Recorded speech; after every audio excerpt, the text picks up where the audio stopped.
In this lesson titled Exploring Font Styles and Effects, we're in Workbook Lesson 04, Format Data, and we're on the first worksheet tab, Fonts.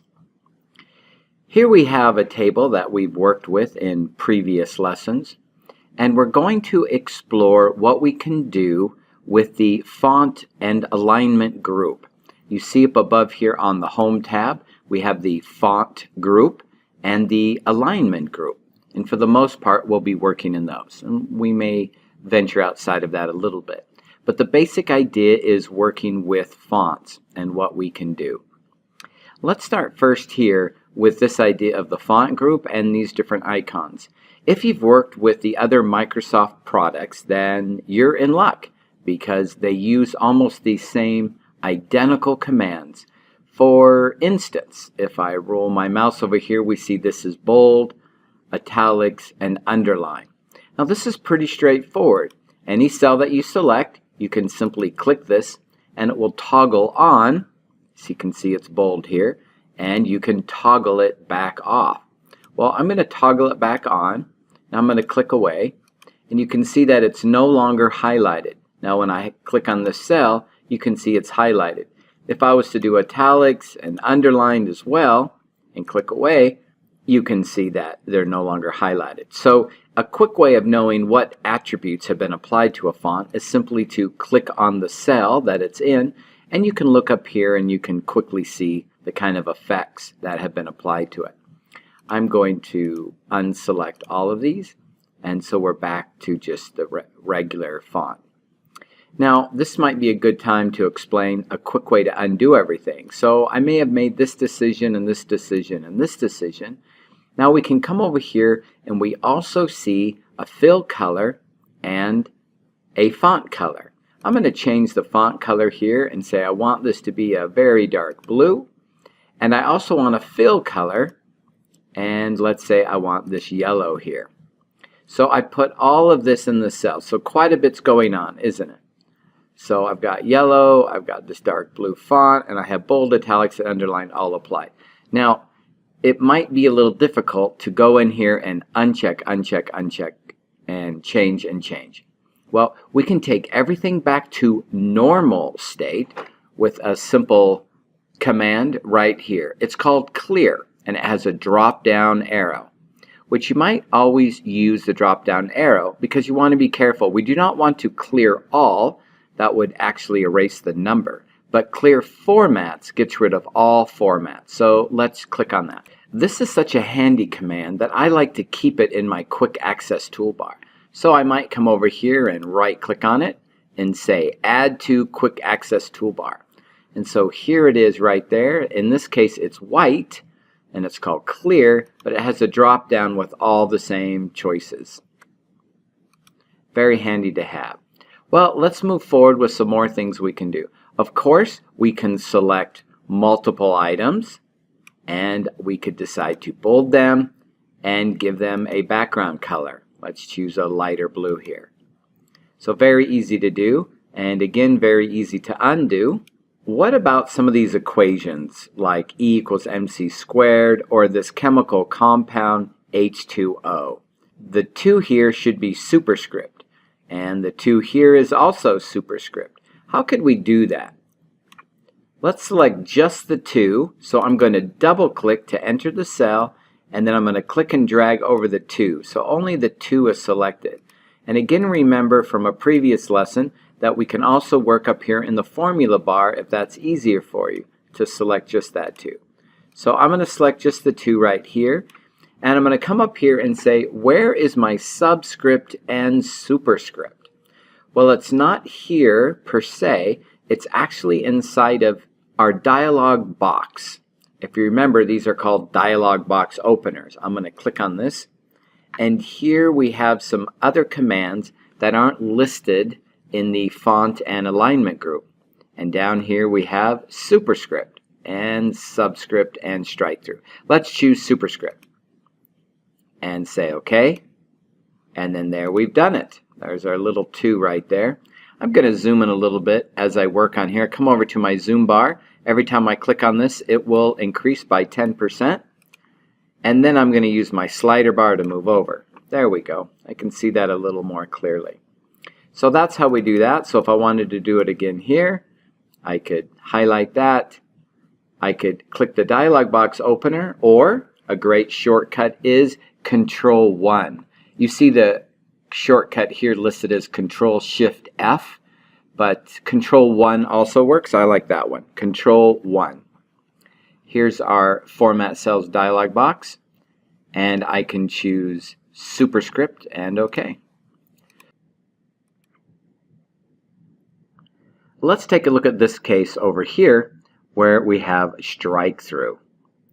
So to do a strike through, we simply click on the cell we want to change. I'm going to use Control-1 for the shortcut for our Format Cells dialog box, and we see here strike through.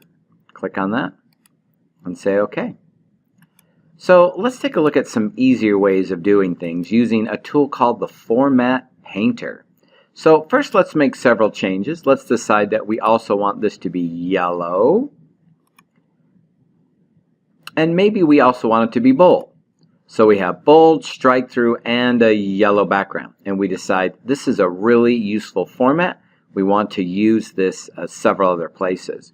Well, the way you do that, to copy that format, is simply click up here on the Home tab, Format Painter. We just click it once, and we'll notice that our cursor changes to a regular thick plus, but it has a paintbrush next to it.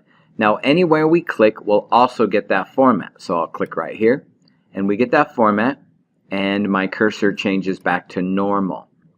Well, what if we decided there are several places we would like to give that format to? I could use the Format Painter, and then I could drag over several options, but maybe I just want a few of these cells here to have the effect. Well, let's go back here, select what we want first, double-click Format Painter. So I've double-clicked.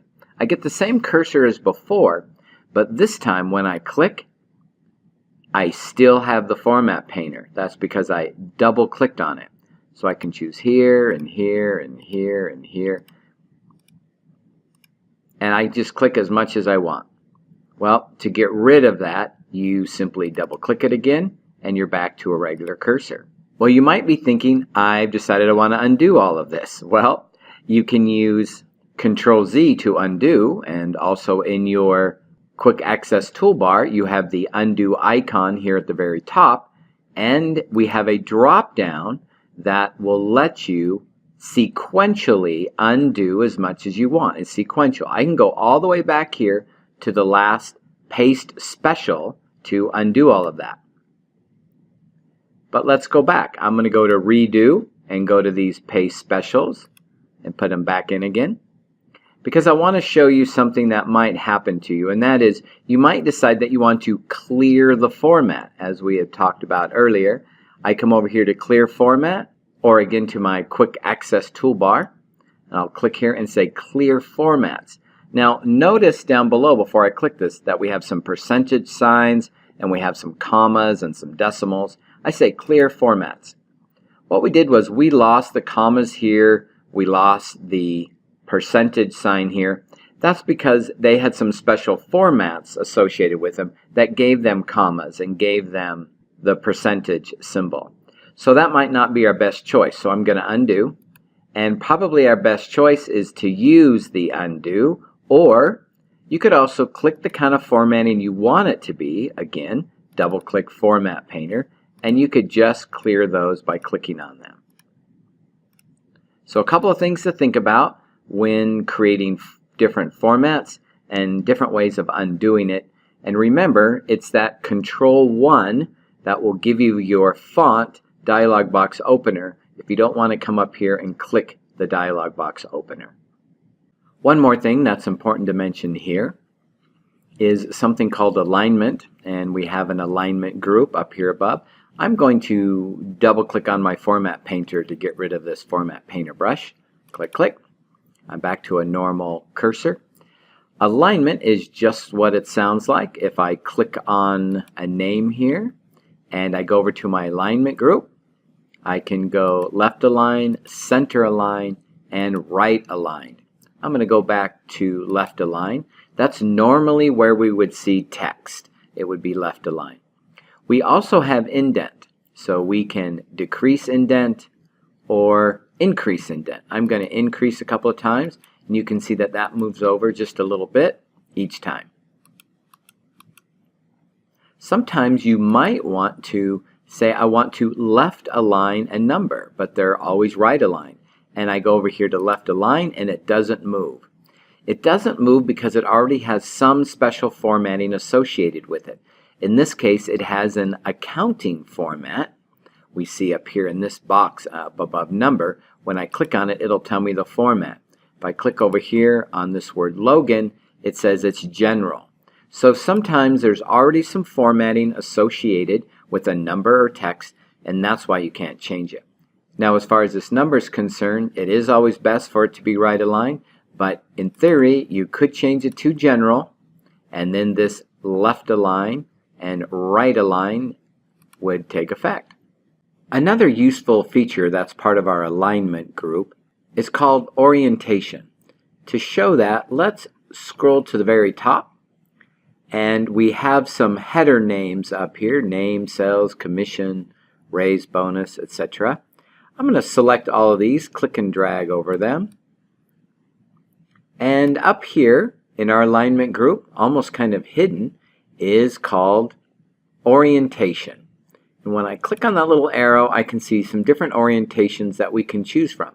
Let's try angle counterclockwise. A couple of things that are kind of nice here. One is that this row 1 expanded to fit everything. This commission rate didn't quite fit before. But when I say angle text, it expands it as much as needed for that to fit in there. And so this might be a look that you might be interested in. I'm going to undo that. I'm just going to come over here and say undo. Another great feature is called text wrap, and it's also in the alignment group.